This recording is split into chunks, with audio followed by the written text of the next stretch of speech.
Are you still feeling sick after taking antibiotics for Lyme disease? If yes, 1, you're not alone, and 2, you're not crazy. So you followed the conventional path, you followed the doctor's orders, you took the antibiotics, you maybe even did more than that, but you're still not seeing results. You're still sick. Either the symptoms didn't go away, or they got worse, or they came back after going away to begin with. Now what? This is where so many people get stuck, but I'm going to help you today. People get stuck between the medical system saying you're fine and their body screaming for help. But here's the truth.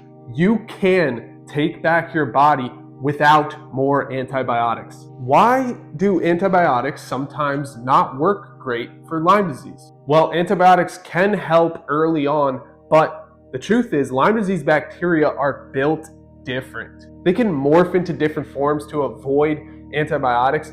They can create protective biofilms. They can bury deep into tissues, and they coexist with co-infections like Babesia or Bartonella, and they disrupt your gut health and your immune system. They basically just hijack our health. Even when antibiotics kill Lyme bacteria, they don't get everything, and they also don't repair the damage that's left behind. So what does work? Well, a natural whole body approach is the best approach. Because healing from Lyme disease is not about killing bugs, it's about supporting your body's natural ability to heal. We want to restore balance in the body so our immune system, our gut, our brain, and our cells can function properly again. Here's 5 ways you can start taking a natural approach to healing Lyme disease right now. Number 1 is herbs. Now, my 3 favorite herbs, the ones that I used when I had Lyme disease back in 2016, it was causing me to faint, it was scaring me. I didn't know if I was going to stay alive because it was affecting my heart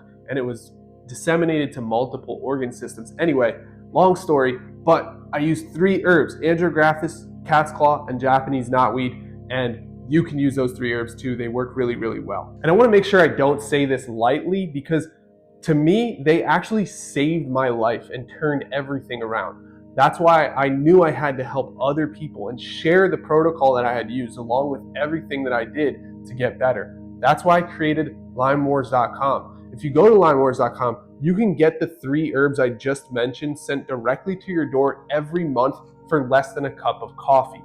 So that's LymeWars.com. Go check it out. We can't wait to work with you and help you take back your body and feel like yourself again. Number 2, detoxification support.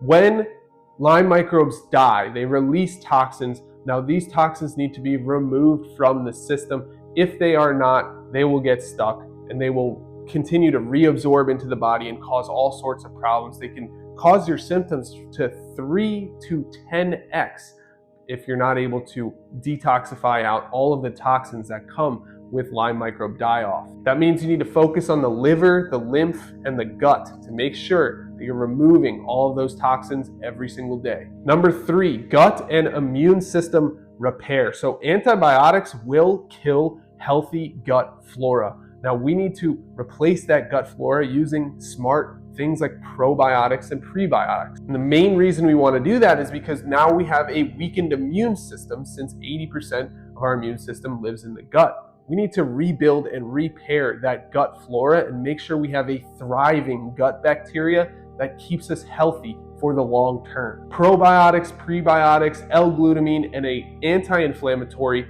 diet high in whole plant-based foods will go a long way when it comes to your gut health and when it comes to your immune system repair. Number 4 is nervous system regulation. So when we are in a state of stress or our body is dealing with this infection, plus there's probably other things going on in your life that cause stress as well, right? I mean, we have relationships and money and career and blah, blah, blah, blah, blah.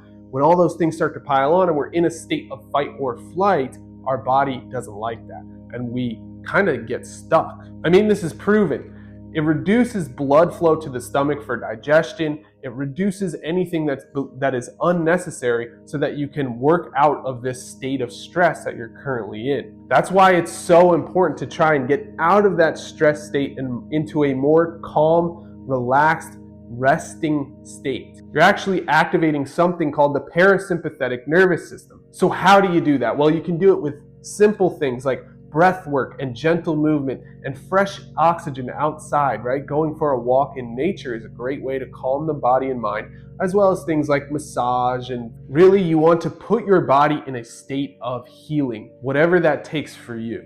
And for me, a big part of this was telling myself, I am in a healing phase right now. I am in a healing season. So I change my behaviors based on that alone. For example, I would stop drinking alcohol and eating junk food and staying up late, and instead I would go to sleep early and drink lots of water and try my best to eat whole plant-based foods. But that switch in my mindset that I'm now in a healing phase of my life really went a long way in helping me heal from Lyme disease, so I hope it helps you too. And number 5 is addressing co-infections and root causes. For example, along with Lyme disease, a lot of times we see mold toxicity, or we'll see co-infections from Babesia and Bartonella and hundreds of other different kinds of bacteria. And we'll see unresolved trauma that just keeps causing for more and more stressful states. This makes it really, really hard for the body to heal if we don't address these root causes and get through all of the co-infections and problems that are underneath Lyme disease. So that's how you can take back your body and feel better from Lyme disease, even if antibiotics didn't work and even if you're still sick. I know this because I lived it. See, in 2016, when antibiotics failed me, I turned to herbs, nutrition, and lifestyle changes, and it changed everything. The road wasn't easy, but it led me here, helping you find your healing path and without having to guess or go down it alone. You're not alone, and you can heal. Keep going.